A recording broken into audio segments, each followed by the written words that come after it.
How's it going? How is everybody doing? It is good to see everyone.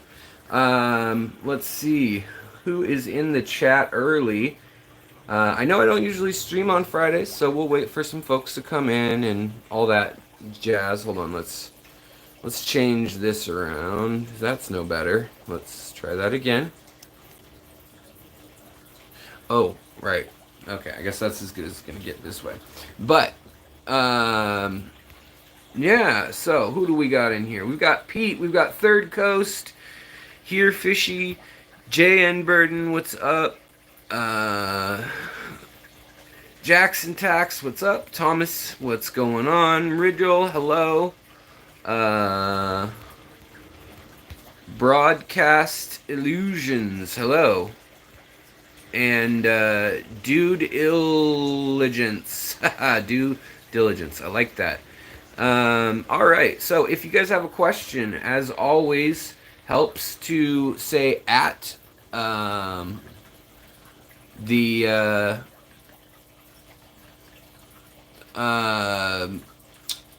secret history living in your aquarium, basically. You can use Alex also, sometimes I'll see that.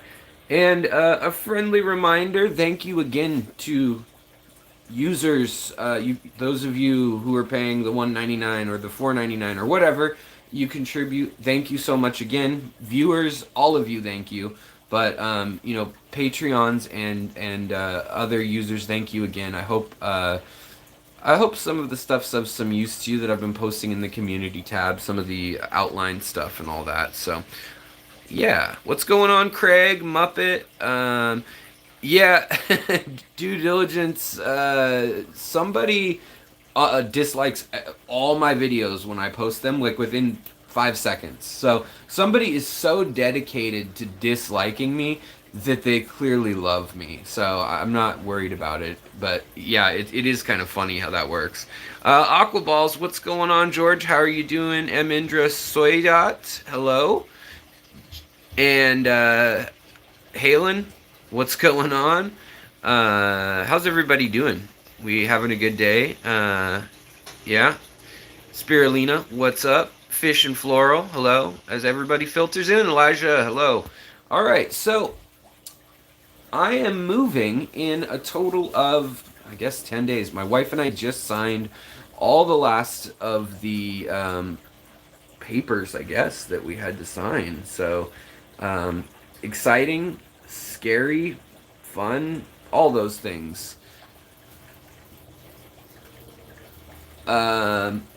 Yeah, so let's see here. Cheers to the sponsor of today's. Yes, thank you, Mridgel. It's exactly how you can grab my attention if I'm not getting to your question for some reason. Also, yeah, I'll be shaving also. I always notice it when I'm streaming, and I missed the last live stream, and I always notice, like, wow, it's getting out of control. And it's really red this winter. Like, it's coming in so red. So I guess I'm more Neanderthal than I thought. They think somewhere in the Neanderthal genome as well as in the Spanish human genome is where the red mutation came from. So, yes. Let's see. Stay warm. Yes, it's going to be snowing tonight. Yep, if you're in the Northwest, be careful, stay warm. It's supposed to be a lot of stuff. Well, congratulations, Halen, that you've got papers to sign and a house and stuff like that. What's going on, Dan? Hope you're doing well. Hope you're feeling well today. So, if you guys have questions, I mean, this stream I really wanted to, devote to you guys. When people leave comments, sometimes I can't answer things as thoroughly as I'd like to. And obviously, I want to take care of y'all. I want to hear what you're thinking. If you've got ideas, suggestions for the channel, for content, of course, I want to hear that. And if you got feedback, I want to hear that. I just actually noticed, hey, your average fish keeper, how's it going? I just noticed, too, that I had not approved a bunch of comments that were in the hold for comment thing that YouTube does. And there were some doozies in there. Usually there's nothing in there other than spam, like check out my webcam kind of stuff. But No, there was some. I think we've reached the size that now I'm getting hate. Yeah, we've got haters now. I can gladly say I have haters. We've reached the size, so hopefully that won't become like a big issue though. I mean, whatever. It's them wasting time. But the other thing I was gonna let you guys know about is the Aquatic Arts code. Yeah, I still haven't spoken with the new gal other than just briefly through email and chat or texts. Um, but we're supposed to have like a meeting, like a conference call type thing with the owner and her and the previous point of contact. Um, so I don't know when that's gonna happen, but yeah, hopefully soon. And I think Secret History 10, all one word, Secret History 10, should still be working unless they've turned that off. If they turned it off without telling me, that's odd. Like I don't, they're just losing out on referral folk, I guess. But yeah, I'll let you guys know when I get a new code. And if I get the new code, I'm hoping that they'll maybe do to try to get people on board. Maybe they'll do 15% rather than 10%. But as a lot of people have stated, when they know that it's you coming from my channel, they kind of do. I mean, they do a good job with everyone, but they really do. Oftentimes they'll throw in extra fish or an extra plant or free moss balls or something like that, just if they've got it, because they know that our community, I'm the only YouTuber they work with currently, and that's the way it was. We kind of had an exclusive thing going. I don't know how it'll be in the future though. They are growing, so we'll see. Aquaballs, George says, can you talk about winning guppies from Germany or Brazil or the USA? Well-known breeders and what makes guppies show guppies. Yeah, we could definitely talk about that. I'll add that to the list of videos to make. I mean, off the top of my head, I don't have a ton of names. I know a few, but it wouldn't really mean much to say any of them right now. So yeah, I'll compile something, and also maybe get together some imagery of a chart that shows like what the fish when their dorsal fin is this way, what that's called, and what category that goes into. And there's all sorts of categories for a fish at these shows. I've never seen, well, okay, Elijah, I have seen an Amano kill fry. I've seen them eat baby bettas, and I've also seen them eat baby pseudomagills, like rainbow fish. But I haven't witnessed them like try to take on an actual like adult fish. I've just seen them literally grab onto a little teeny tiny, like under a week old fry. I've seen that. But yeah, Jack's Tax says my rice fish love the snow. Been out all winter doing fine. That's great to hear. I mean, the Japanese islands get plenty of snow in the north, and so most of them, the Daisy's blue rice fish and the Indian rice fish, obviously aren't going to do well outside. But most of the Ortiz lapsus do pretty well in the cold, or up to 90 degrees too. They're a really amazing fish that way. And that video I did this morning on fish living under the ice, under frozen water, that actually, applies to them too. They've evolved that same ability. So, but let's see here. Setting up my new fish room, 14 by 10. Might want to set up a hallway too, plus tubs in the summer. What kind of air pumps do you recommend? I'm gonna get a Gemco linear air pump. It would depend on how many gallons you're running and how many tanks, but they make it pretty easy, and then they've got a lot of sizes, so that's what I'm gonna order. Right now I've got enough air pumps to be running what I have, so I'll probably move my stuff over there, and then I'm gonna buy a heat dish. That's part of, like, today what I was gonna talk about is part of my planning, and also I was gonna show you guys some methodology of how I plan out the actual the layout. I've kind of made like a little cutout of it. I don't know, it might be helpful to some folks if you guys are thinking of redoing stuff. I did this in my apartment even when I had like 5 tanks, just trying to figure out like, well, how am I going to position that in this room and all that kind of stuff. Um, but the other thing I was going to say is that I wanted to apologize about the native fish video. So I had something come up. I I posted the fish to NANFA, which is the North American Native Fish Association, and in the comments, people seem to like the video. The top 10 nano native fish that are colorful that I made a video about. It's not super in depth on each species, and it's not. It doesn't go into the special care that some of the species need. So I guess that might have been the critique that I did hear a little bit about, like, oh, that needs, that can't have a heater, or that one needs flowing water. And so I kind of said that in the video too, though, that they may need special care. Some of these need a hill stream tank or a power head or a chiller if you live in Florida. If you live where I live, you just put it outside and they're fine all year, no matter what. That is native fish to the Northwest and Northern America. All the way up through Canada for that matter. But I also took 2 images, and I found them on the search engine DuckDuckGo, I believe it's called. And you can select the option of it being Creative Commons license or free to use or unlicensed, and then the size and the resolution, the date it was created, all the filter stuff. And so what I usually do, I don't make a whole lot of videos where I edit them with a bunch of stuff that's not my footage or my photos. But that one, I didn't have photos of fish spawning in 50-degree water and whatnot. So I went online and searched for it, and I messaged about 7 people, I think, asking to use their images off of Instagram and Facebook as well. But somebody in the group accused me of stealing their 2 images without the watermark. Like they said, they messaged me and they said this guy's a thief on the group post, and then they also said that like he cut out my image and got rid of my watermark and yada yada yada.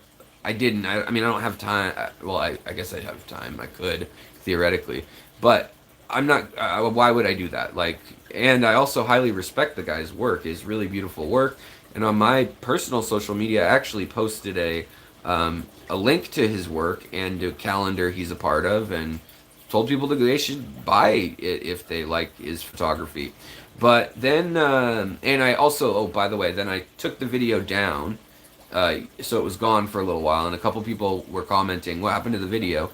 So I took it down, and I was able to, like, through asking help and the resolution center thing, I could flag it myself and say that I needed to edit and blur out sections, which is kind of lame that they don't let you tile in another picture, but they let me blur it. I didn't want to re-upload it and show you guys, bug you all again with another upload. And this is just to kind of, I don't know, share some of the YouTube creative process with you guys, let you know what's going on and stuff. But and the fish community is usually great, but sometimes you get some intense personalities. So I took it offline, and I get a text that's just like, you effing liar, you have no soul, you're scum, basically.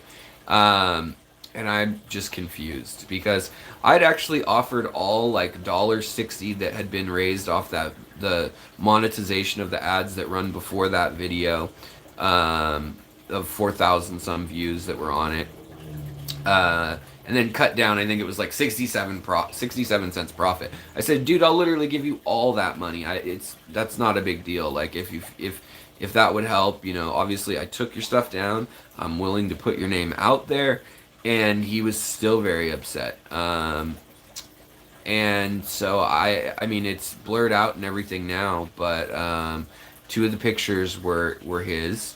And I would have recommended everyone go check out and buy his art and everything, but I mean, the guy was just I don't know what happened. He did a 180. He went from being kind of like, hey, use my art, and being kind of annoyed, which I can understand as a photographer and artist. But also didn't listen at all to where I got it, or the fact that I could show them the link where I got it and all that. But in any case, my day job. Next question. Sorry, guys, that was I know, side tangent, not really related to fish, but it upset me because I really wouldn't want to do that to anybody. So, I mean, using their work, as he said, to make tons of money. I mean, one, I'm not making tons of money, and two, it's an educational YouTube video that I used as stuff for, I think, 11 seconds. The two pictures were up. And they didn't have watermarks. Somebody had screenshotted them and put them on Pinterest, and then I found them through DuckDuckGo. So, word to the wise, word to any of you guys who are creators, I mean, that is copyright infringement. It doesn't matter. So, technically, you should be hunting down the origin of every photo before you share it. So, I mean, and I knew that in theory, but I just haven't always done that in theory. So, wanted to apologize for the lack of doing that in the past, if I have. But usually I try to get a hold of people, especially if there's a watermark, too. But somebody asked, what's my day job? My day job is graphic design and fine art. It's art. It's fine, I guess.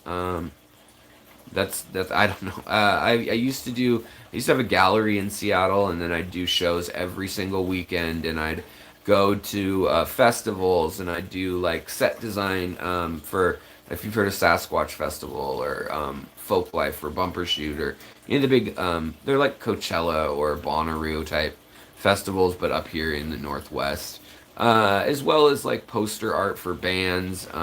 I've also worked as a tattoo artist off and on for 15 years. And then I worked as a worked with Trader Joe's designing signage and artwork and packaging for them, as well as just chalk art. So, yeah, it's all been art related, sort of. But I went to school for archaeology, and that required an anthropology degree 4 year. And then I had so many credits close to that degree that I decided to just finish it up with physical anthropology or archaeology. Specifically, I was interested in Neanderthals before we knew that they were actually genetically related to humans. So it was kind of a cool time to be going to school. And then I graduated right in '08 of the recession, like right when everything was at its worst after that. And all the jobs and even internships for archaeologists for our state and in the counties and whatever levels went away. But for archaeology, you need a biology, anatomy, some history and sociology type degrees, and then you specialize from there. So you can go into like soil samples, and then you take a bunch of geology, a bunch of ecology, things like that. But you have to take meteorology, geology, basically whatever you think of what an archaeologist would need to know a little bit about, like how something's deposited, changed in the ground, what effects different elements have, a little bit of chemistry, a little bit of, how to radiocarbon date, that kind of stuff. So it's a cool major in that it lets you survey a lot of different topics, but yeah.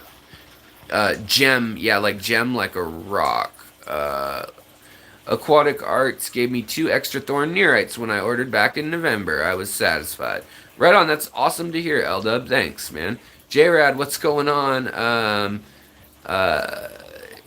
Yeah, let's see. Yeah, someone spelled out Gemco for sure. Thanks, Rigel. Xanadu, what's going on? How's it going? Happy Friday. Yes, it's so good to see folks doing well on a Friday. Coming from Long Island, huh? Right on. Top 10 YouTube algorithm loves 2021 tour. Yeah, for sure. If let's see here, Myrtle, you're such a great mod. Thanks, buddy. Just scrolling up, trying to get caught up. Let's see here. Biscotti Nanya, how's it going? Hey, I hope things are going well. Any tips on getting rid of green water in a shrimp and snail tank? Yeah, There's a couple things you can do. One is obviously water changes. Depending on what shrimp you have, if it's Neocaridina or Amano or Babalti, pretty much anything other than the very sensitive like Thai bees, Thai bees, the Japanese bees, crystal shrimp, uh, your blue bolts and your wines and king kongs, all those caridinas. Those ones you have to be a little more careful with, but the others, I mean, neocaridina generally you can do a pretty big water change on them, and that will just take care of everything over time. If you turn back the amount of hours you have light on in the tank, that's going to help. And then also, if you reduce the number of plants, there's a higher chance that that green water is going to happen. So by planting more plants or using floating plants, that will help increase the consumption of nitrates, nitrites, and ammonia, which then can't feed the algae. In the off chance that it's a bacterial bloom, like your green water is like a bluish green or a foggy white kind of color, that can be a bacterial bloom, and those usually, if you just stick to a schedule of water changes, like 20 or 30% every week, or if you want to speed it up every few days, that'll sort itself out. Like if you just give the tank good equilibrium, it's usually because some parameter just rapidly shifted.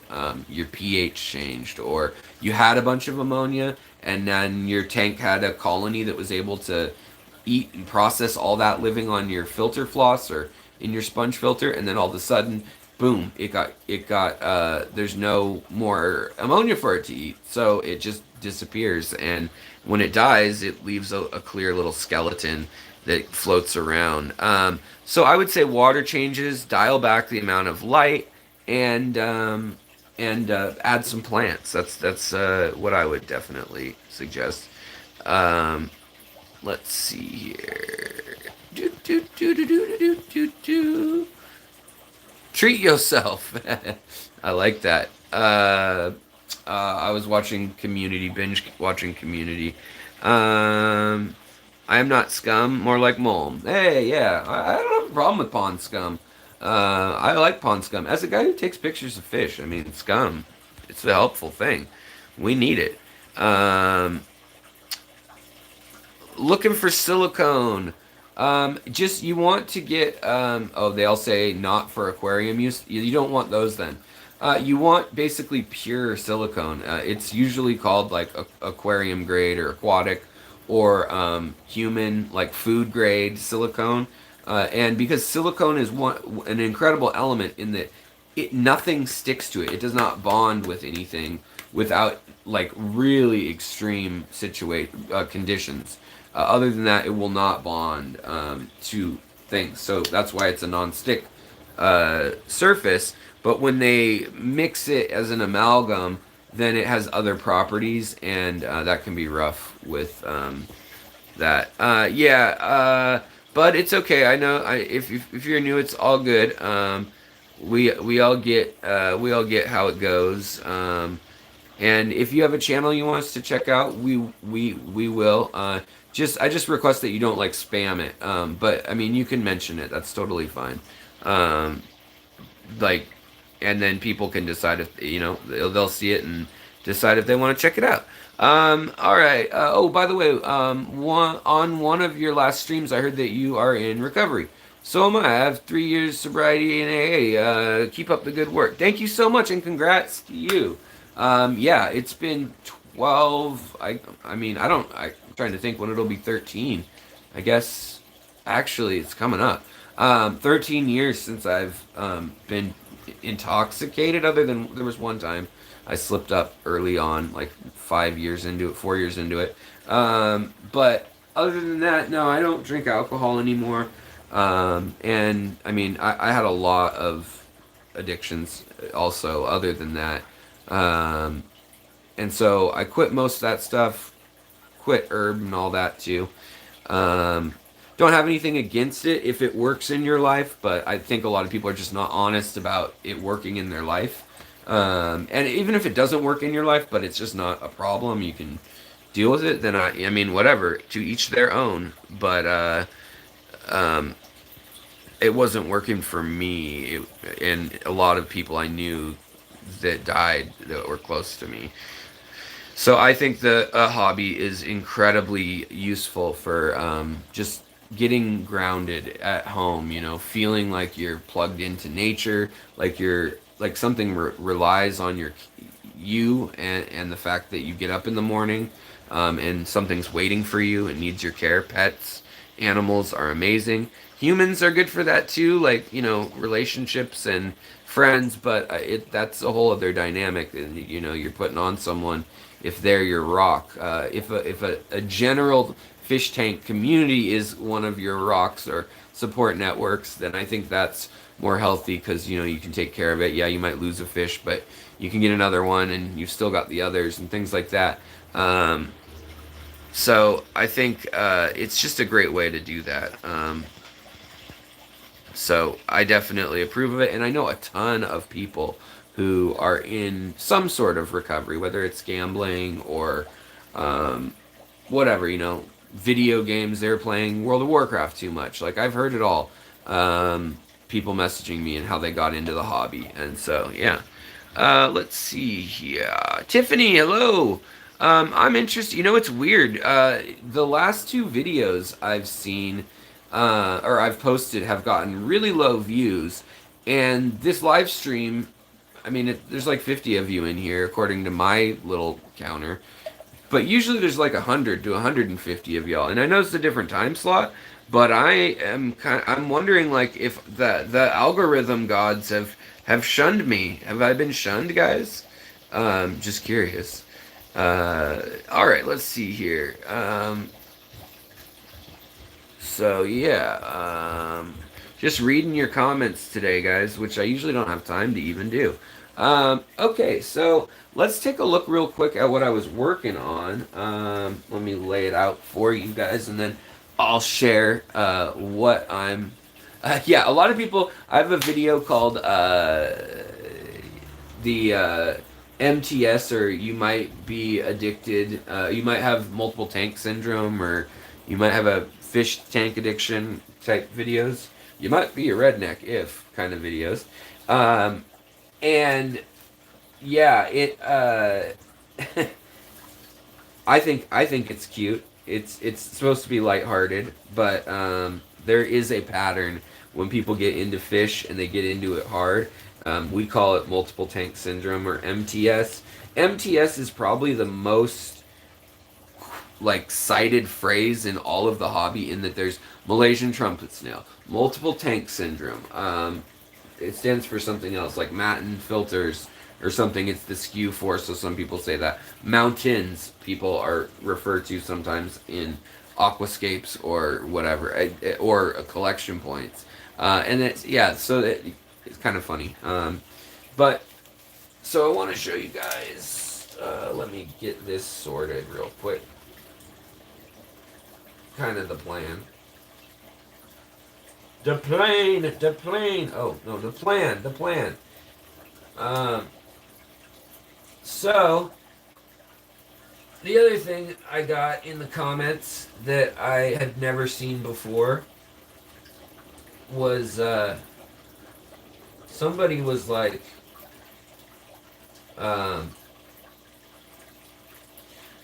hadn't looked at what was being held in a long time, and some of it was like, what have you been eating, you fat monster, and, you know, just stuff like that, or what's wrong with your skin, or, you know, you look terrible, you look like a hillbilly, blah, blah. There's just been a lot of, like, appearance comments, but I have to think that, you know, the channel has grown from, like, 10K to 18K since summer. Like, it's grown a lot. And a lot of people are watching the videos. But it's just funny to me that people watch videos and waste their time. Like, because I don't care what you say. Unless I care about you. But if I don't know you, then why would I care? So, yeah. Let's see here. What did I miss? Oh, hey, Daniel, keeping fish. What's up? But yeah, anyone know where I can get a 3-gallon Nano Beta Tank. Oh yeah, the aquarium co-op ones. Um, I'm sure that's online somewhere, but I don't know off the top of my head. Maybe somebody else knows that where that little tank would be, but it is very, very little. Like you need to be prepared. Like people see it and they think it's bigger than it is. It's like I think 5 inches or 4 inches deep is all. Like depth this way rather than width, I guess width. And then the height or the depth is maybe 6 inches tops. So they're really small. And so you really need teeny plants and things for it. But yeah, you can also buy. You could just buy one of these 2.5 gallons for way cheaper.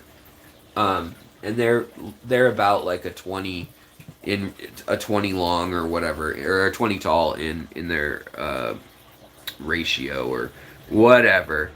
Um, so let's see here. Hey Randy, how's it going? And Deborah, hello, welcome. Dell, hello, welcome. And also, thanks for being a member. I see that you are a member, and I appreciate that. You rock.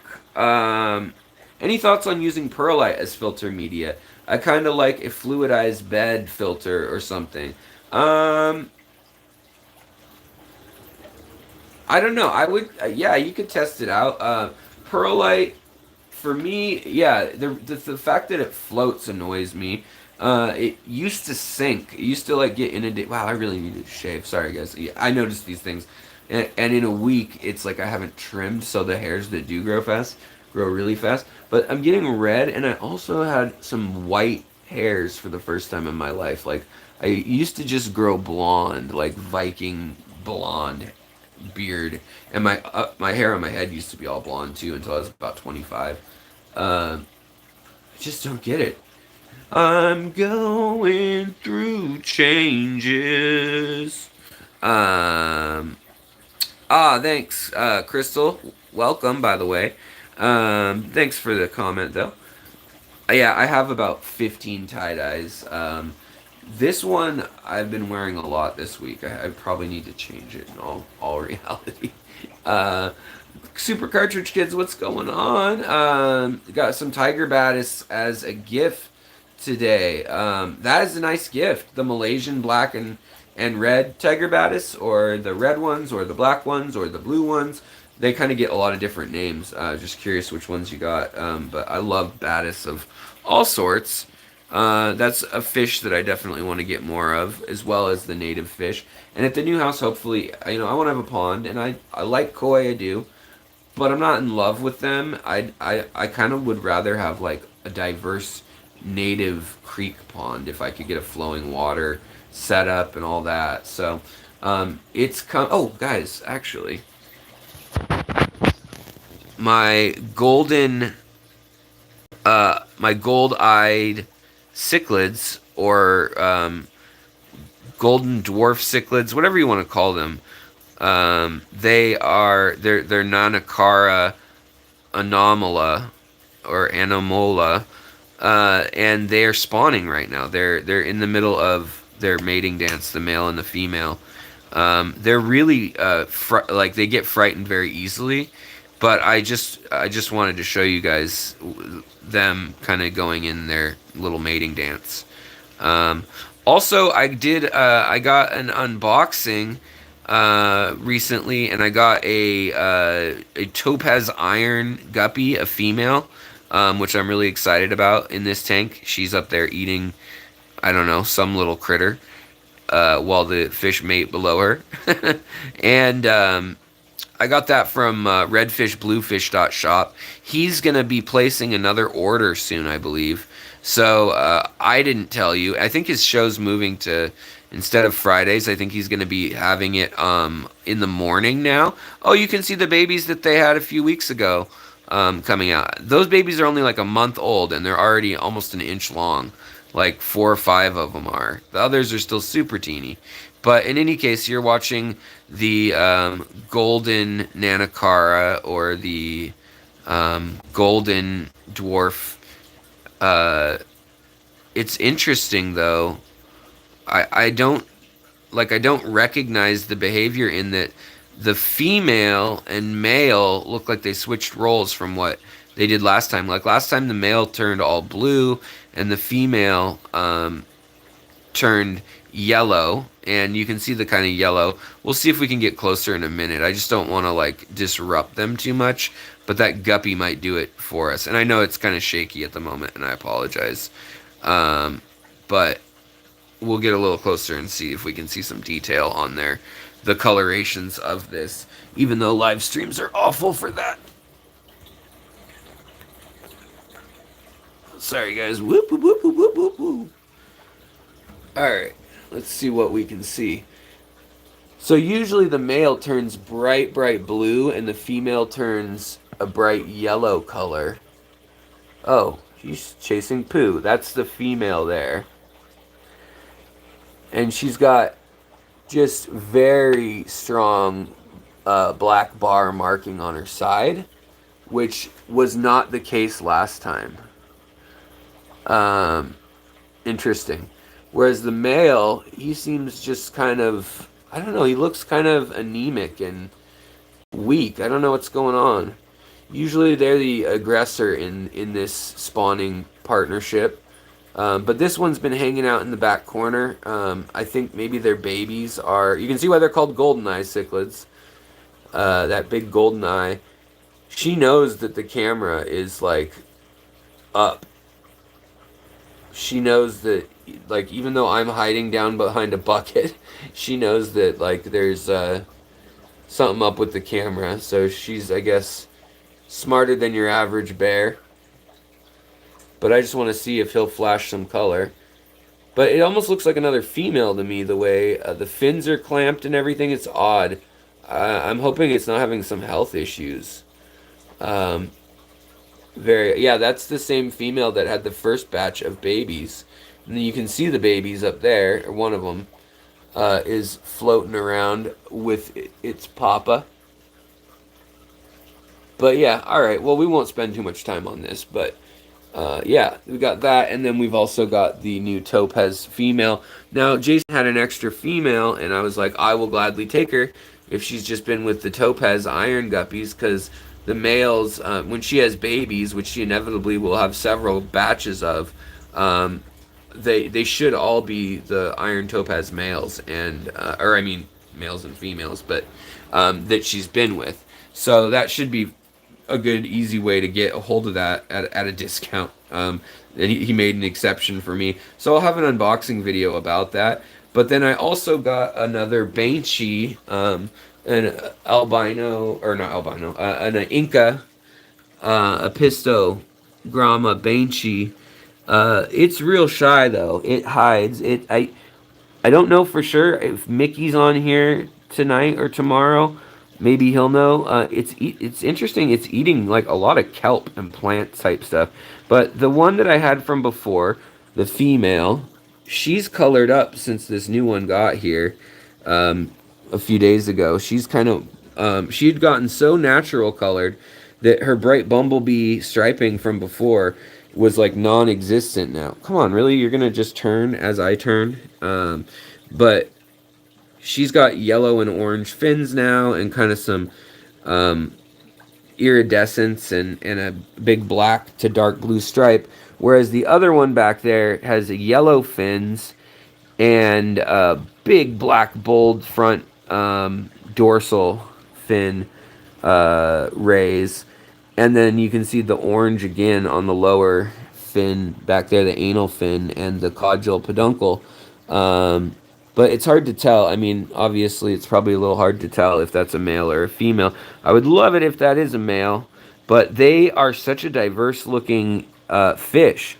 Between it not being fully grown, them being still the same age, they're young, these are all siblings. Them all being, I don't know, maybe they were born in, I want to say, October-ish or so. They're not fully...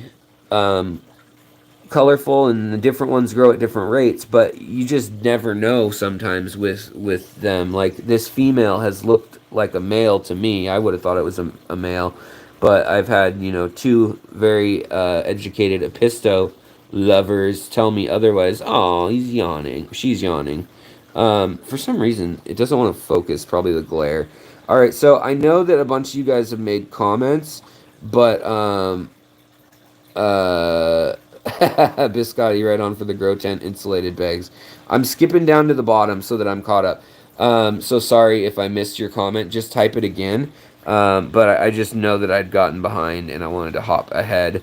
But I see Marion says, please tell me the secrets of growing some water tank. Little scraps never seem to grow. Nitrates.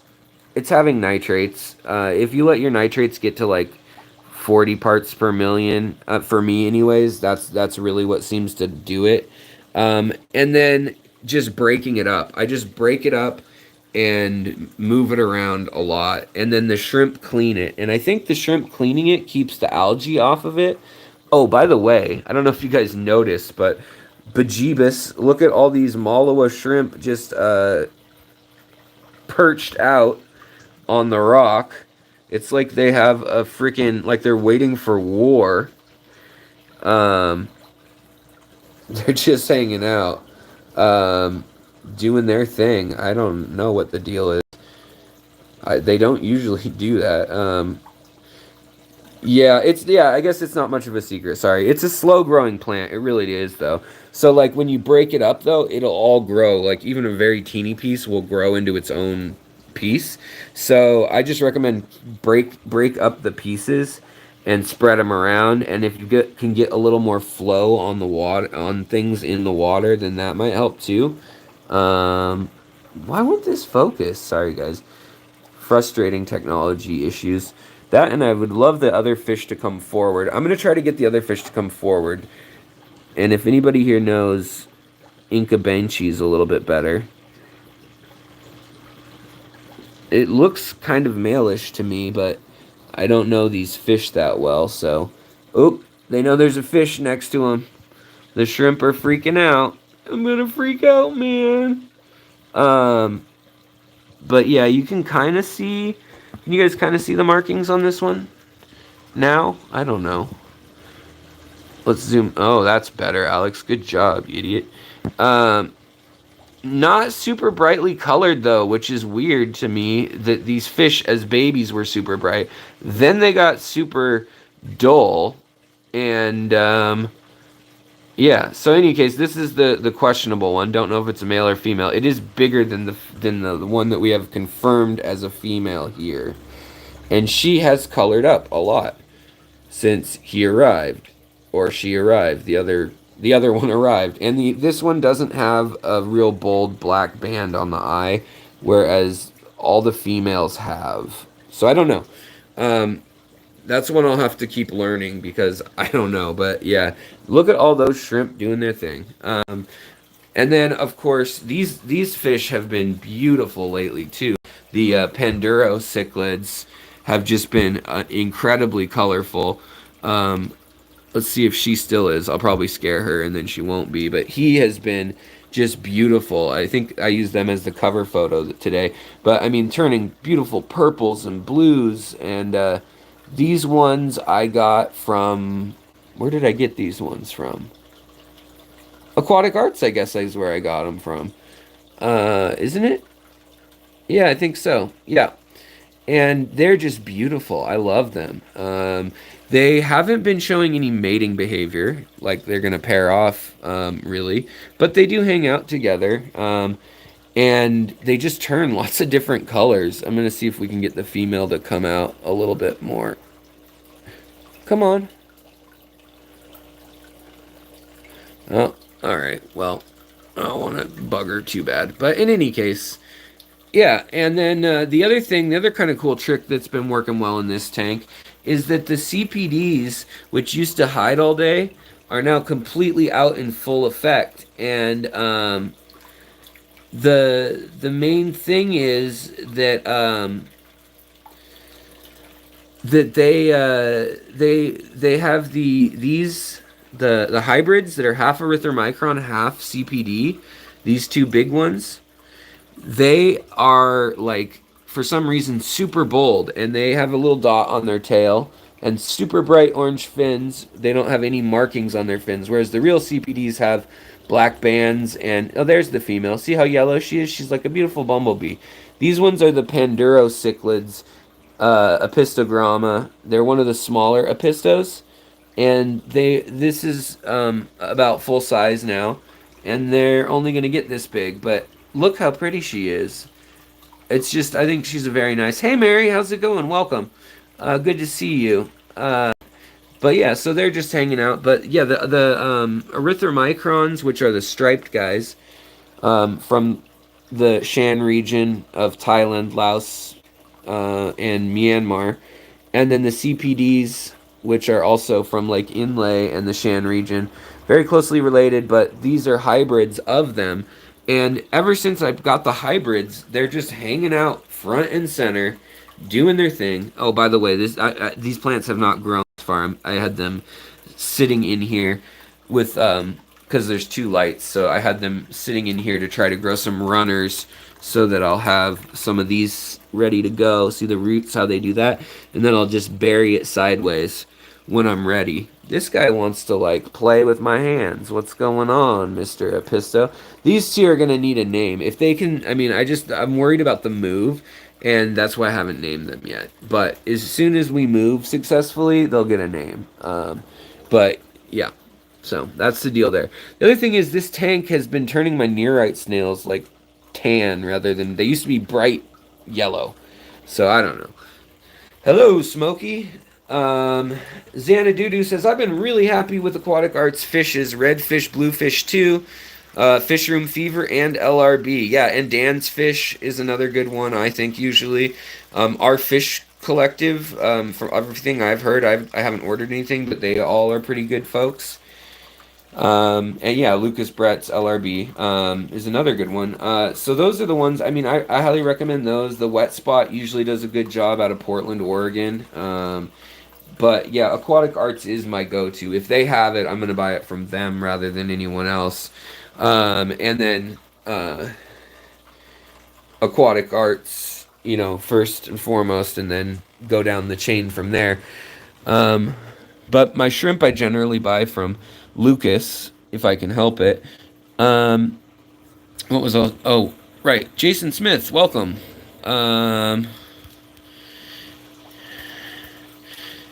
I have carpeted pearlweed. Yeah, I've done it with CO2 the most easily. I haven't tried Jardin's aquatics, his stuff, but I know that he's been like grinding and working, and I see him always packing and shipping. So I should next time I need something that he's got, I should definitely give him a try. Because he's been on YouTube kind of alongside me. We were kind of similar sized channels and into some of the same stuff. So I should definitely give that a shot and let you guys know how that goes. I'm sure, I mean, I haven't heard anything bad. I'm sure he's doing a good job. So what I wanted to show you guys was, you may have seen this drawing, which was the actual height and grid paper of the room, and then the tanks that I have existing. And this was one layout idea for a wall. This was when the fish room was going to be 2 walls, and this was one of the walls. Like, one of the walls would have been 320 longs, a 40, a 40, a 20 tall, 10, 10, 10, 5, 5. And that's only if I did 3 stories, which 3 stories is like this, but I can do 4, you know. Gets pretty tall, and I think I am going to do 4. But using the 40, that'll make it taller on the bottom. So I don't know how much that'll compress it. It would definitely push it all the way up to ceiling height. So that's something to consider. That's why I sketched it out this way. But if you then want to see it the other way, I also sketched it out this way, and then I measured our existing guest bedroom or futon thing, both in futon mode and bed mode, because if I use the guest bedroom, I'm gonna need, since it's only a 2-bedroom house, we still need to have it be a bedroom. But I would like that anyways, because I would love to see this wall here, and this wall has no window. I'd love to see them be like the L. So this is 11 feet, and this is 10 feet. but the door's there, so it's more like 6 feet probably, maybe 4 usable between this and the door. But then, the bed in theory could be here, and then when we have guests, but most of the time it would just be like this, and the window is here. And then I want to get one of those tool carts. It's a hardwood floor place. So then I'd have the tool cart up against the wall here. I'd have my water change stuff all above, and do 3 stacks high on some galvanized stuff. I don't know for sure, but I think gladiator shelving, if anybody's tried that, I'd love to hear what you had to think of it. But so my main thought though for the room, and if you see this, these are stacked, but really it's a bird's eye view. So my thought was, with the 5s that I have, I could get a whole bunch of 5s and 10s, but these are 10s here. And so I could either do, in the space of a 40, you can do 2 10s, in the same width, a shelf. So I could either do 40, 20 long, 10, 10, or my thought is more so to put them this way, and I can do 4 of them. So I'd have 8 of the 10 gallons, 2 of the 20 longs, there, although I have more 20 longs. So then my thought was to do a whole rack of 20 longs, 4 high here. So that's kind of the idea. Yeah, so I don't know. And then these are the little oh wait, these are the 10s, I'm sorry. Those little blue ones are the 5s, sorry. But I measured them out from above, and then I also measured them out against those 2 walls and the space as most conservative space. I mean, like the most conservative use of space possible. And then like this here, I haven't trimmed it out yet, but that is the this current setup here to size. So to give you an idea of what we're working with, that could easily go there. But what I'm thinking is that we'll be able to keep futon over in here. Or for that matter, it could be like this, because there is a closet. It could easily be like this, with like a coffee table in here, and just sit and relax and have a big epic panoramic view of fish tanks. And then when guests are here, could either turn the futon or whatever. But we're definitely going to need that for storage. So I don't know, kind of playing with it, because before we were actually then there's a bathroom, and then there's an open den room, and that was the space that we were looking at before. If I show you guys, so here's the house footprint. Kitchen, living room, and we'll have the big tank upstairs, probably here, and another one here. So 2 of the 40 gallons will be there, but then we can put like the 55 in the center.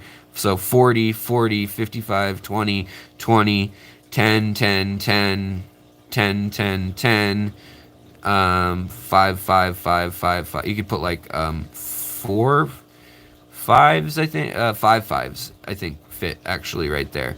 So I could have quite a few gallons. You could have like 500 or 600 gallons on the 2 walls there.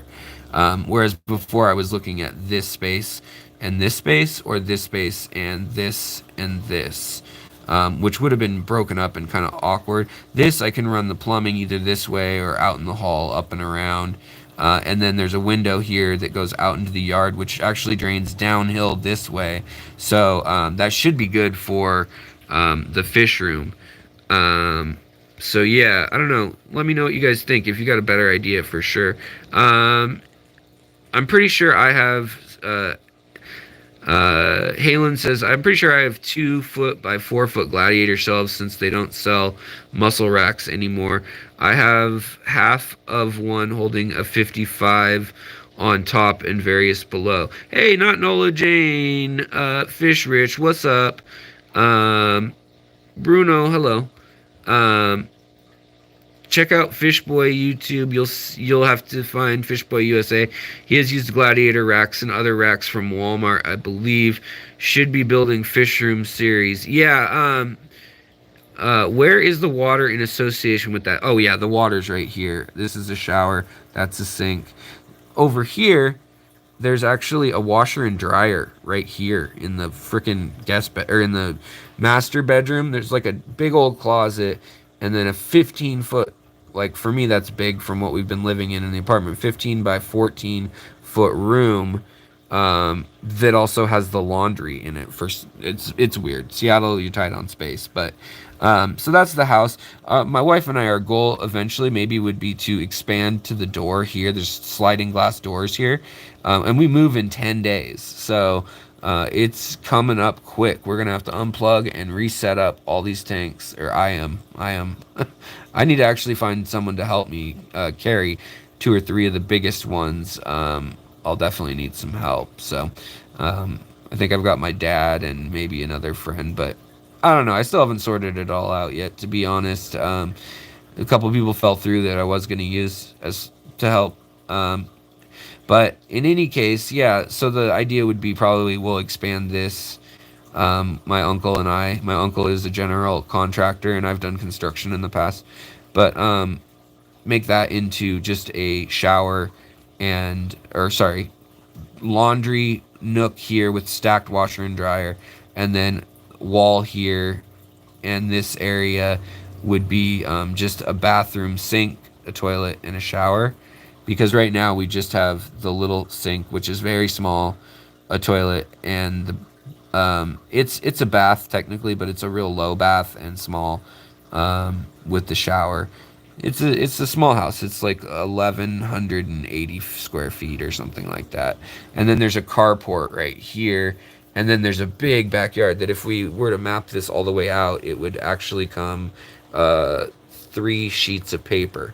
And then there's a shed with electric and water. So eventually I could build a nice spot out there. But I just don't want to have to deal with all that with all these live fish right now, so they're going to start off in that room for sure. But my hope had been to actually, create something where I could hide the shelving long term for my wife for the cosmetic effect of it, where they'd be wider than this if they're the riveteer shelving, but basically like where I could put wood over it, kind of like I've done here. Like none of this is built. This is just cinder blocks and $4.99 of planks of pine plank wood that I just kind of built, and it's not even screwed together. It's tension. So I have a hair in my mouth. How could that happen with all this mess? So in any case, that's kind of what I'm looking at for the fish room. If you guys have ideas or input, comments are always appreciated. If I had more time, like if I were to do this from scratch without having fish that I need to be keeping alive and taking care of, I would have to, I would probably build it all from scratch, like custom 2x4s. And we will get in a day or two earlier. My dad and I are going to go in, and he was a carpenter, so he and an engineer later on. But he knows how to, do all that basic stuff, like cabinets and basic tile work. Plumbing and electric is a little more advanced. We can do the basics, but yeah, for anything like hardwired electric, I'm gonna have to ask my uncle, who's an electrician, for a bit of help. But that's the plan, and so lots of big things on the horizon. Plus, then I can also have fish tanks outside, which I currently have a couple, but we have a big yard now. So between a pond and a tank outside, and then all that space, for me, it feels like a dream. But I know some people that's not that big of a fish room, I'm not going to be doing Jack Dempsey's and Oscar's, breeding big fish necessarily. Probably still keeping it pretty nano. But that brings me to the 55 gallon, which is Do I do something big in there, which is what I should do, because I haven't had that opportunity to have a bigger tank? Or do I do like 500 little uh, CPDs in there? I would love that. Or rummy nose tetras or ember tetras, something like that, in a nice planted scape. I don't know. We'll see. But to move, yeah, it is expensive right now to build for sure. Um, it is exhausting to move tanks, and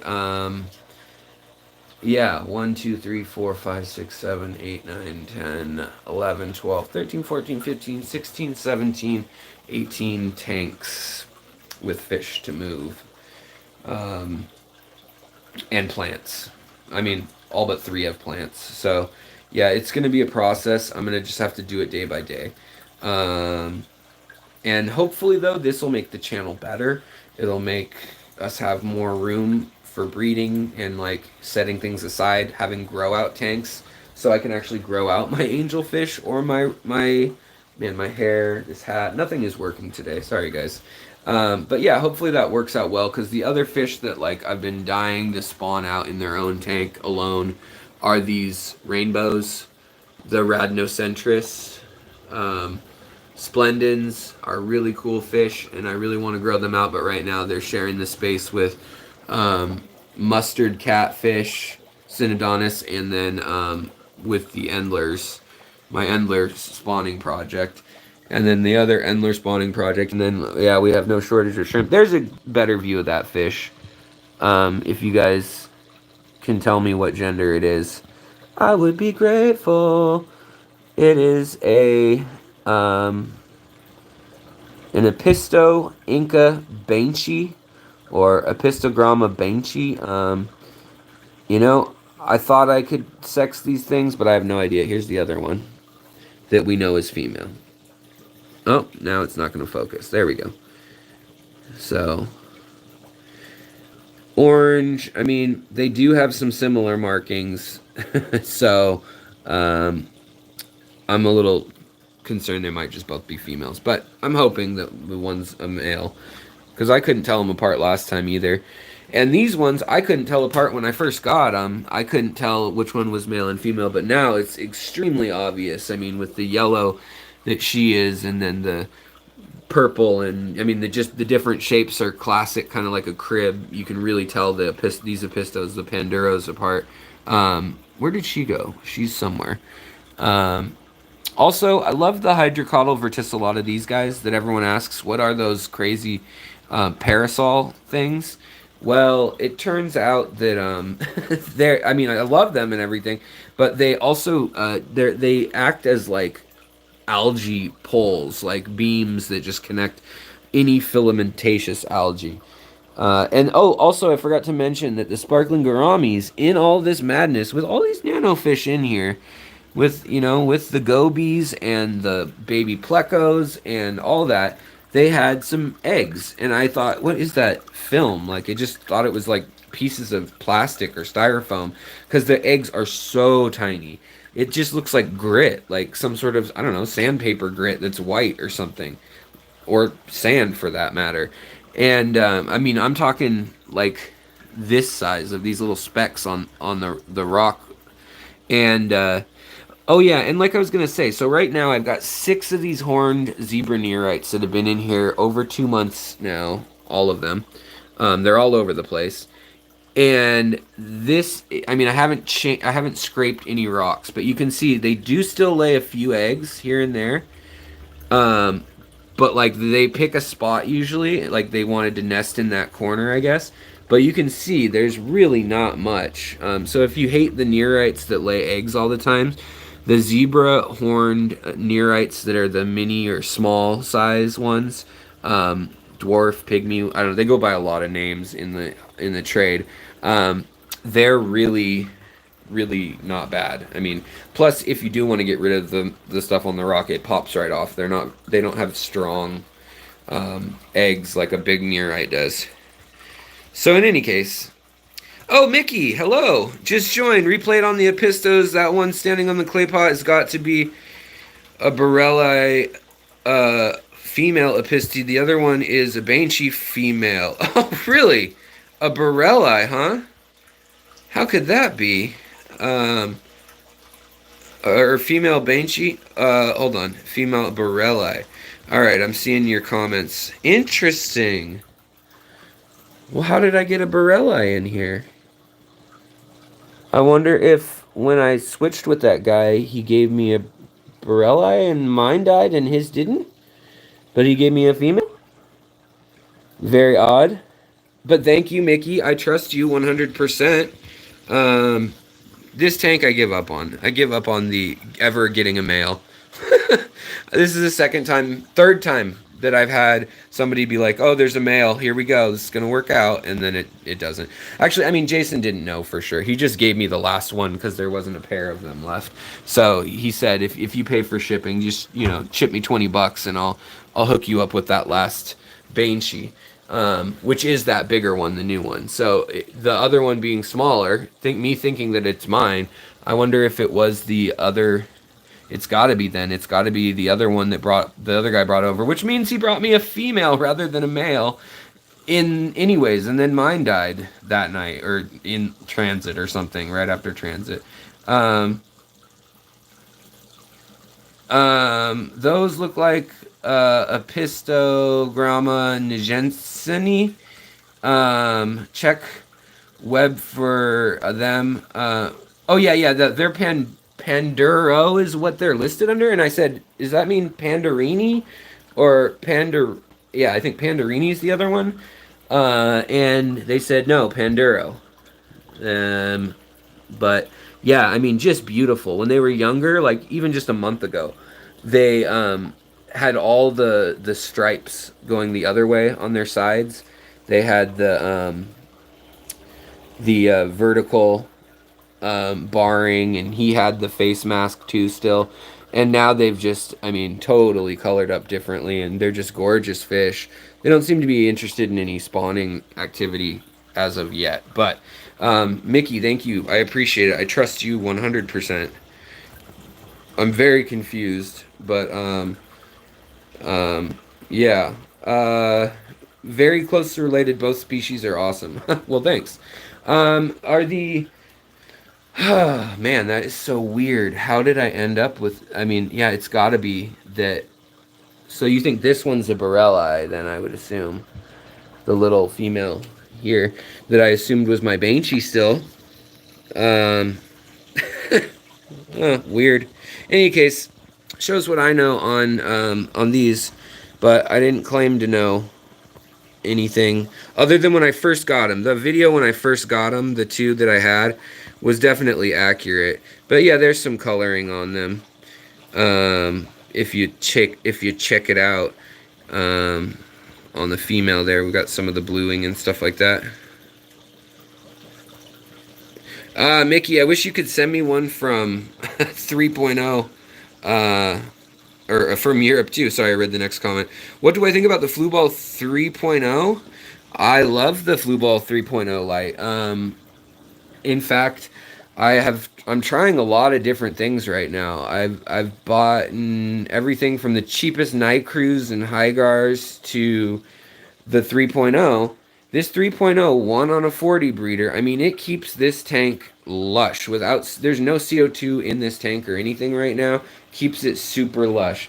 This is just the 3.0 running on this tank, and I mean, I've gotten with low CO2 running pretty slow and low, and only sporadic for not every single day lately, but doing the aqua ADA, a mono, Brighty mineral, and then Brighty K or potassium.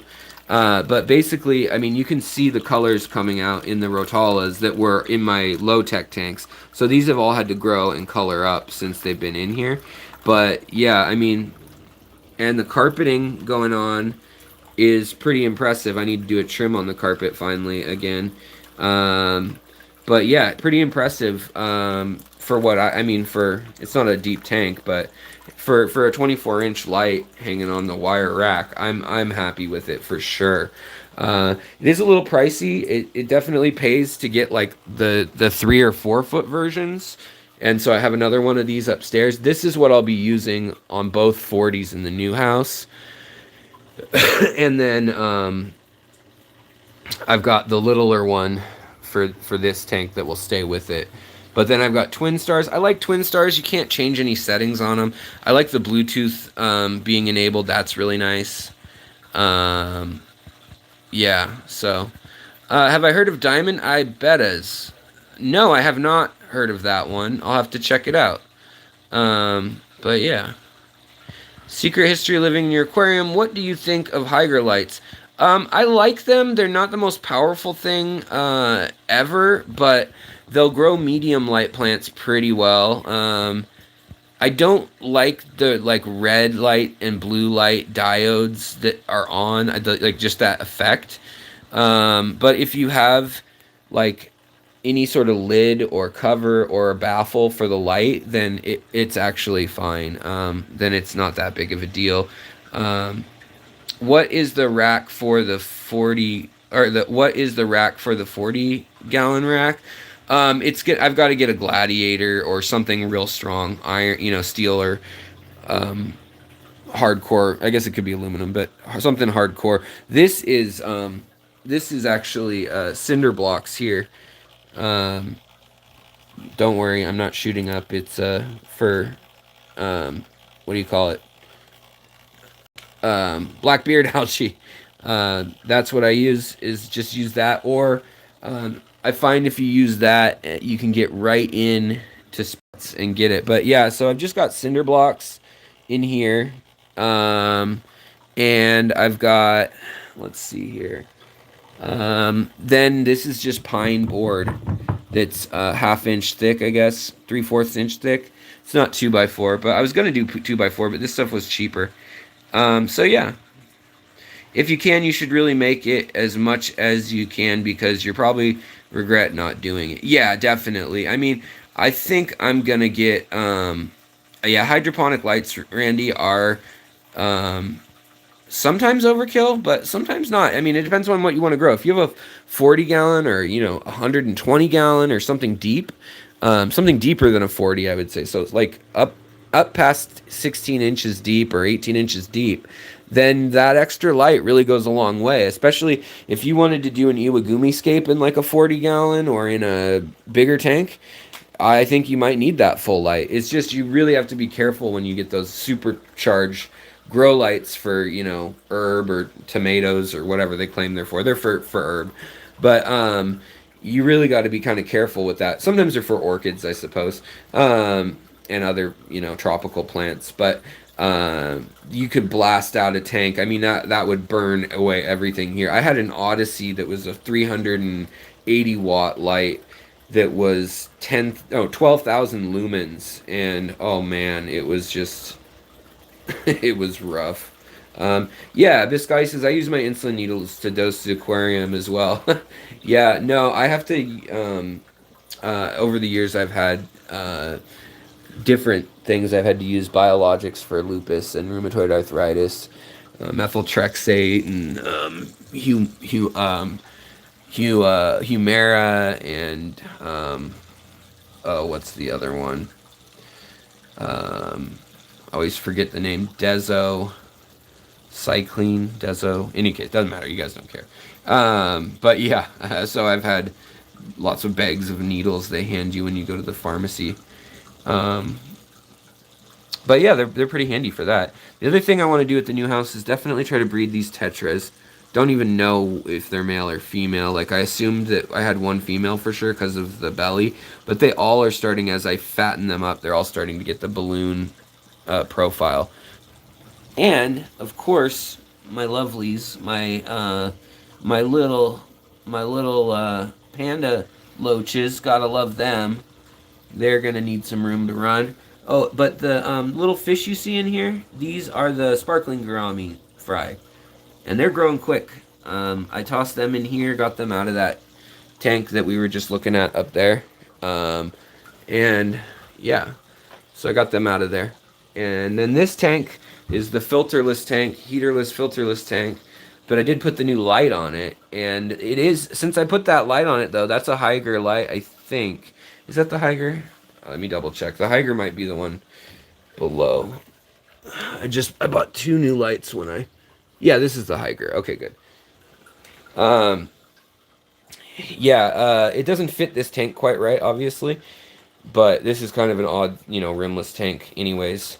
But it definitely has grown a different wavelength for like sword fern. I mean, man, look at it. That's just shot up in a couple weeks.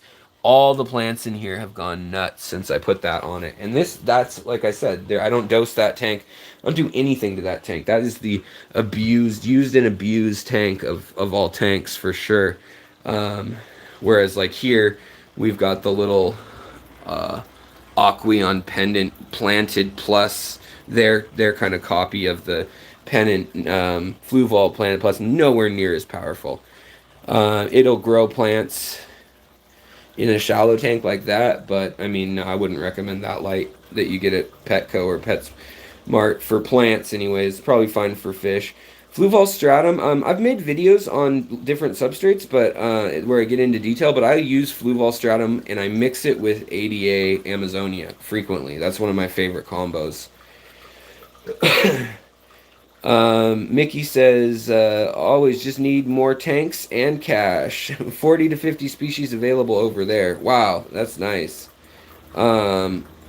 Needleless syringes for many things. Yeah, no, the other thing that I use all the time, I use this every night for just getting, like, it works great if you guys can see. I mean, like the algae that's here, it just sucks it all right to it. Doesn't always rip it off. Sometimes you have to go a couple times or use your hands first.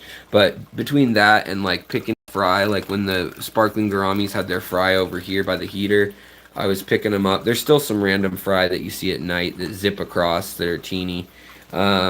Or even just food, feeding to specific spots, getting old food out of the shrimp tank, getting dead shrimp out of the tank. And sometimes I just use it to harass my fish and see what the Nanacaras are up to. That's where she had the babies last time, so I'm assuming that's where she'll have them again. The male is sure not colorful, though. He was like a beautiful turquoise and gold for a few days or a week, and then he colored back down. No idea why they're coloring up and down since I've had them. Just the water stayed very, very stable as far as testing, but they just go up and down in their coloration for some reason. But yeah, I mean, these tanks should be easy to move. Someone asked about how I'm planning on moving. That was another question that I saw. And yeah, where is everyone tonight? I was curious about that too, bottom dwellers. Yeah, on this channel in general, a lot of people have been saying they haven't been getting any alerts. So like the last few videos, like fish living under the ice and stuff like that. OFR is streaming. OFR. Oh, okay. My bad. Well, I wanted to stream tonight, and I couldn't think of anyone streaming off the top of my head, but apparently I messed up. Sorry, guys. But in this tank, yeah, like this will be an easy move. So what I'll be doing for these smaller tanks for the 5 gallons, like and 10s, is I'll drain them down to like here, and then I'll put those little inflatable plastic bags that have air in them up top, and I'll move any rocks and filters and stuff out of there. Put those in the 5-gallon buckets I've got a bunch of, and then put the little battery operated air pump on them. But the new house is 15 or 20 minutes down the road. I probably don't even need a pump, honestly, for them, other than getting the new aquarium set up if they're waiting, if I do several. So I'm just gonna leave most fish, other than like angelfish and probably the pistos I'll take out, things like that. Well, I'm glad that you're glad here, Fishy. Thanks for joining me. I appreciate it. Again, Shrimp Pride Rock, I don't know what they're up to. Maybe planning to kill me tonight. I don't know. But the ones that for a while I was selecting all the reds and all the blue variants out of, you can see that one of the red mutants is in there for sure. And they really color up more red when they're with each other, when there's other ones that are red. And the blue ones will color up super blue too. And those are all Malua, and there might be some golden nebulas, but I think this rock is going to be all Maluas. The golden nebula have mineralized banding. Yeah, see, there they are on this rock with the white dots on them, and on each body segment they've got more pigment and contrast. But this tank's getting super full of them too. So in any case, tanks like this, I've moved these on my own too before. I plan on going to Harbor Freight, which is a store here, if you're not familiar with it, and getting some of those suction cup things that have a handle that will hold up to 150 pounds. So I'll get 2 of those, and that will at least help me kind of slide things around once they're drained. But you still need to be delicate, and probably a 2-person job if you leave more than that much. I mean, the substrate's probably thick enough in this tank that I need to have help. But yeah, yeah. Let's see here. Oh wow, Episto Colanderi is 250 euros. Wow. D53. I'll have to check that one out. That must be a new one, I'm assuming. It's interesting. Oh,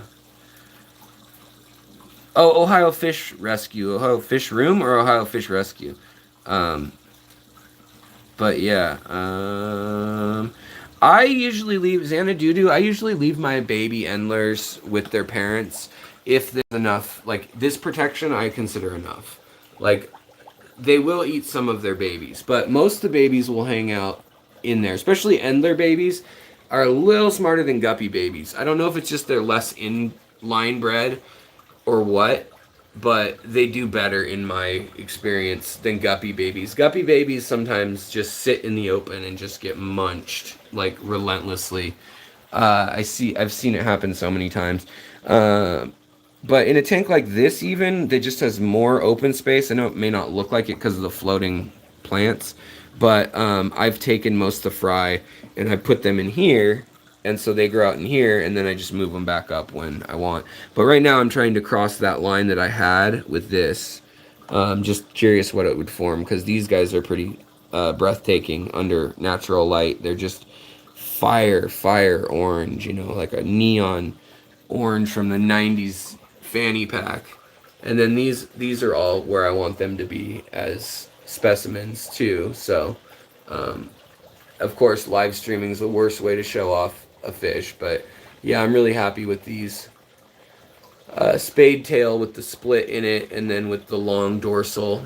They're able to swim naturally. I mean, swim very quickly naturally still. And then the red and pink and orange in their coloration, plus the yellow, is awesome. And at night they're purple and green, which is the exact opposite end of the spectrum. So I really love the way that line. I mean, I've been working on it 5 or 6 years, but I love that way. Any information on trimming TIS? I have 2 big dense bunches, but not sure whether to trim out the middle or just into a dead spot, or if it will fill in. Are you talking about tissue cultures, or am I like way off chat again? No, okay. TIS, is that, what is that? What am I missing? I'm probably missing something. All right, Daniel, you take care. Thanks for joining us tonight. Hey, Leo. Laughing it up. Mercedes, I'm thinking shrimp can survive without an air stone. Yeah, totally. Mercedes, shrimp. I've had shrimp in these bowls. This one for 2.5 years, and this one, I don't have any bluefin killies. I want some though, and I will get some. And then in here we've got blue neocardinas and Malawas and a caridina species too, a wild caridina species. They're fine. I have red cherry shrimp. They're also in here, and they're also in that tank that has no heater and no filter over here. Yeah, neocaridina are super tough. Caridina and Thai bees, Japanese bees, crystal shrimp get a little more frustrating. They die easily. But really, it's shock that would do it. So what I am worried about is getting to the new place, turning on the water. It's one city over, even though it's like 3 miles down the road, or a 20-minute drive, because Seattle's traffic sucks. But yeah, I am a little worried that when I turn that on, like with these guys, they're a little more sensitive. The long nose shrimp, and then the short nose algae eating shrimp up here with the red piping along their side, and then the Santa or Red Riding Hoods, whatever you want to call them. I am worried that some of the neocardinas, or my jade shrimp, or my yellow shrimp, I am worried that some of those might die. But we'll see what happens. Moving, it should be okay. In the wild, you know, these neocardinas actually live cooler than their general recommended temperature in pet stores and things. Usually people recommend that you keep them at something like 74 to 76, and they actually like a little cooler water, like 72 is kind of their ideal mating temperature, but 65 to 72 they do just fine usually. Oh, advice on trimming bulbitis. Okay. 2 dense bunches. You know, bulbitis is an interesting one. I usually cut the dead stuff off right down low at the base. It can look pretty laggy for a while. I have some mini bulbitis in here. Trying to think.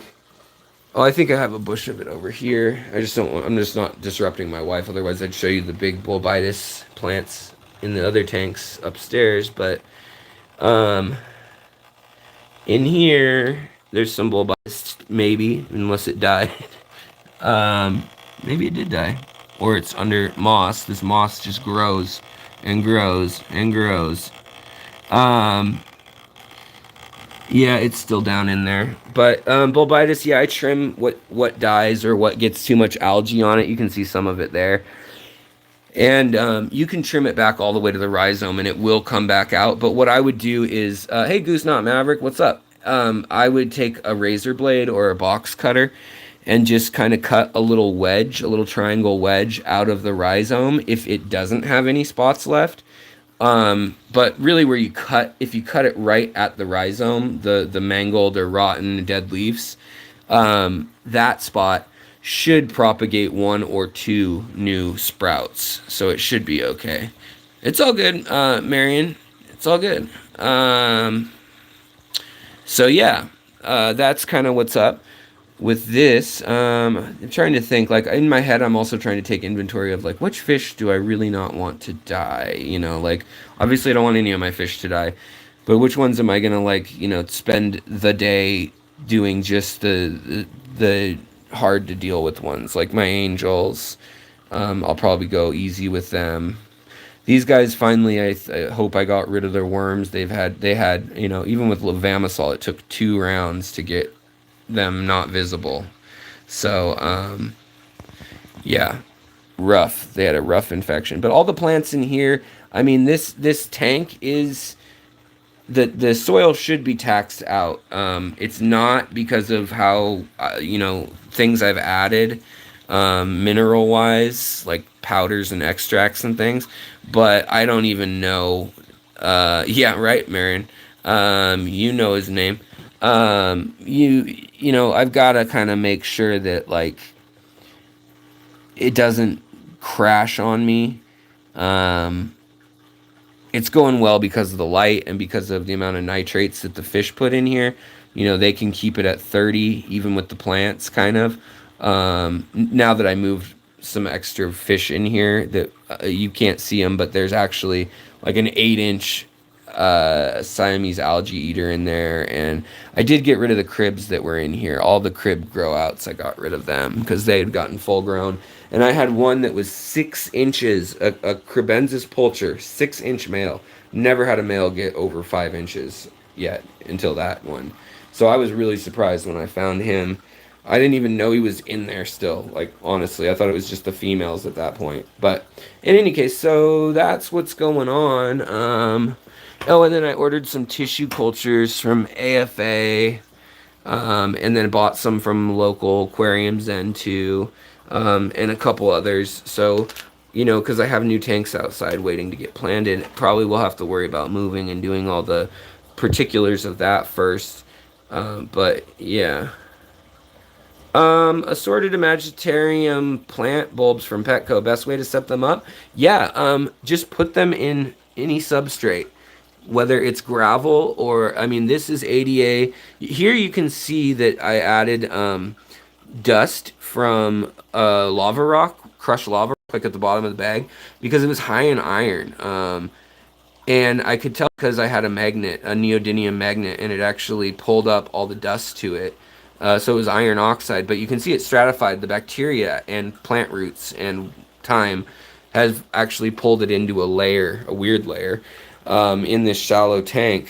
But that is just ADA, Amazonia, and then Fluval stratum mixed 50-50 in there, plus the dust with the iron dust and some also I added a little bit of limestone for manganese and for a little bit of hardness. But I mean, as far as that goes, oh, the Imaginarium plants.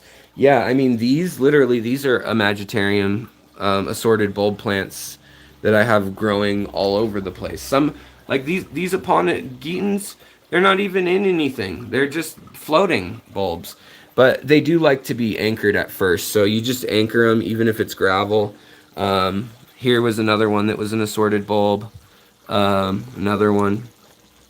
So yeah, they're not a bad deal. I got a bunch of them when they were throwing out some and planted them, and yeah, it was great. Kevin, thank you so much for the super chat. The first super chat of the night. Probably going to be the last too, because I got to get going here soon. Go spend some time with my wife. It's supposed to snow up to 8 inches tonight. What rack are 40 breeders on? Battery pump are you using? I think I'm going to get a Gladiator rack from Home Depot. Like I said, they're like $160. They're a little expensive. Whereas this setup here with the concrete bricks and the pine, this cost me $25, I think, or something like that to set up.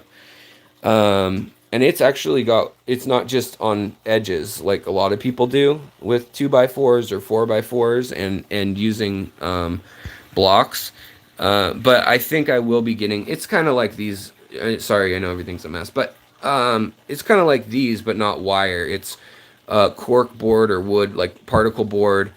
And then instead of circular, they're L-shaped corners that are steel for like garage storage or you know, heavy duty storage. They can each shelf on those will hold 1,200 pounds. Does coconut need to be replaced after being in a tank for a while? No, you can let it break down if it's in a big tank like this with a good ecosystem, and you've got, you know, shrimp, snails, bottom eating fish up top that are doing things, and you've got kind of that full ecosystem taken care of. And you've got, you know, scuds and little white dots moving around, you know. But if you've got like a gravel bottom tank that's newer, or a tank that's just not that old, yeah, I don't like Walmart stuff usually. The racks I've seen there, I wasn't impressed by. But this one I got, yeah, I think I will get the Gladiator rack. I think I'm gonna get 2 Gladiator racks, and then I'll just use one of these again for the 20s.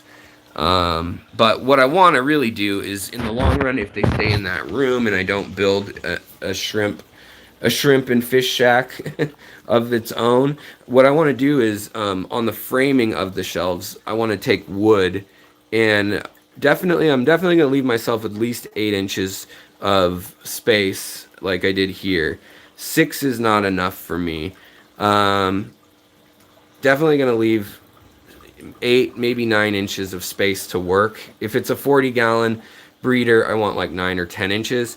If it's a 20 or a 10 or a 5 or 15, I can deal with about 8 inches is fine. But otherwise, the net starts to hit. Even here, the net hits, and it's annoying. And this comes up to about 6 foot, 6'9", 6'10" at the very top of everything here. The new house is 8 feet tall too, so it's like this ceiling. But when you see, there's not that much room left. So if this shelf, if I had swapped out at the bottom a 40 breeder, it'd be another 6 inches taller. Everything would be 6 inches taller. So yeah, but I want to run the airline, all that stuff eventually. But I'll probably just try to get it running and then get moved in, and then later work on that. Do not get Amazon Basic racks. No, I didn't get the Amazon Basics ones, but I did get the same brand. I can't recall the brand that I got from Home Depot. I made sure that they were the same brand, but they were like Home Depot, like a generic Home Depot brand that were $49.99. I got this one 3 years ago at least, and it's held up. Each one was supposed to hold 350 pounds. A 20 long is 228 pounds full of water. Just round that to 250, and then I assume I'm 100 pounds under the weight limit. And then I also put either chipboard plus some cardboard, and then either felt or something on each layer. As you can see, it's kind of janky. I'm not going to do that in the new place. So yeah.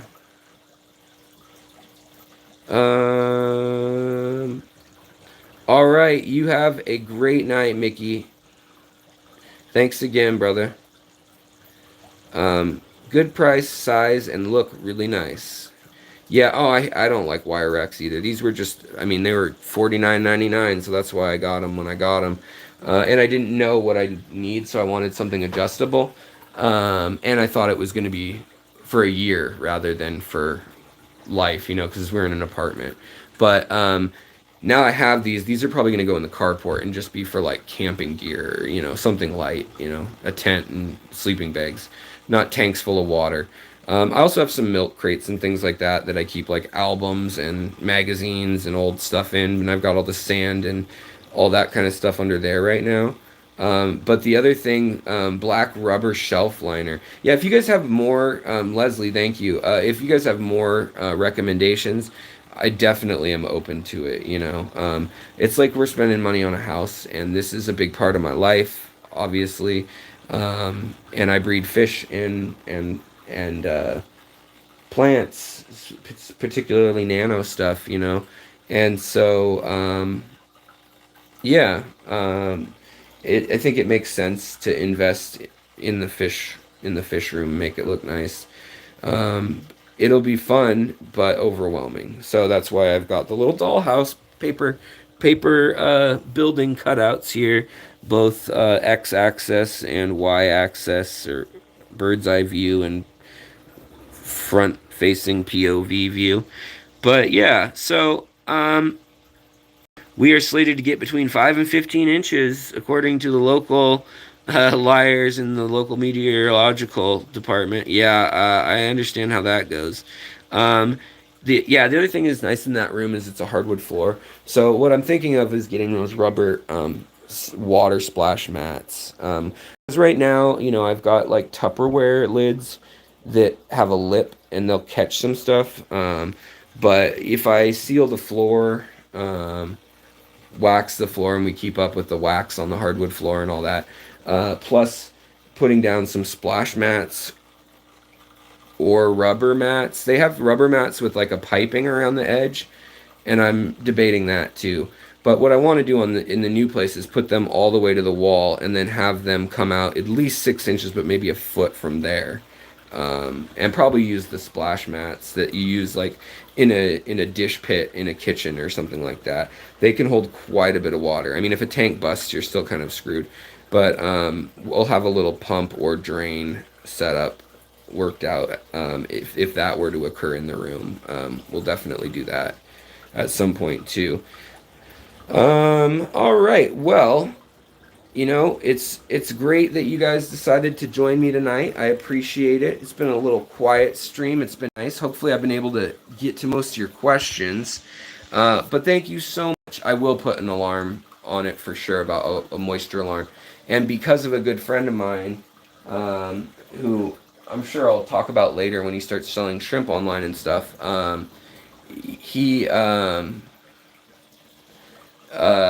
he sent me a little alarm that tells me the humidity and the moisture level, and you can set it so like if it's wet 100%, it'll Bluetooth text you, I guess through your router, so you can set it up. So pretty cool. I'll have to have that for sure. But in any case, yeah, I think right now it's about, we can go see if it's snowing yet. It's about 30 degrees, I want to say. It didn't get much above 30 degrees all day. I don't think it got above freezing here. Which for Seattle, usually we sometimes we get snow as early as September and sometimes as late as, I think May was our latest snow one year. But, oh, it is starting to snow. You guys can't see because it just got all, what do you call it, white out on you with the humidity on the front camera. But yeah, it's just starting to snow. So they're saying tonight, though, it's supposed to snow for 24 hours, and if it were rain, they're saying it'd be 1.5 to 2 inches. So they think it's somewhere like 8 to 10 inches of snow is possible, but I don't really trust what they say, the meteorologists locally here. I know I'm all foggy and haloed out, but thank you guys so much for joining me, and I hope you guys are doing well. Stay warm. Have a good night. I need to move the car off the hill because we live on a very steep hill. Yeah, thanks for joining me. Thanks again, Super Chatters. Thanks again, members. And thanks to all of you with questions, info, all that good stuff. You guys rock, and I will talk to you later. Take care. Bye-bye.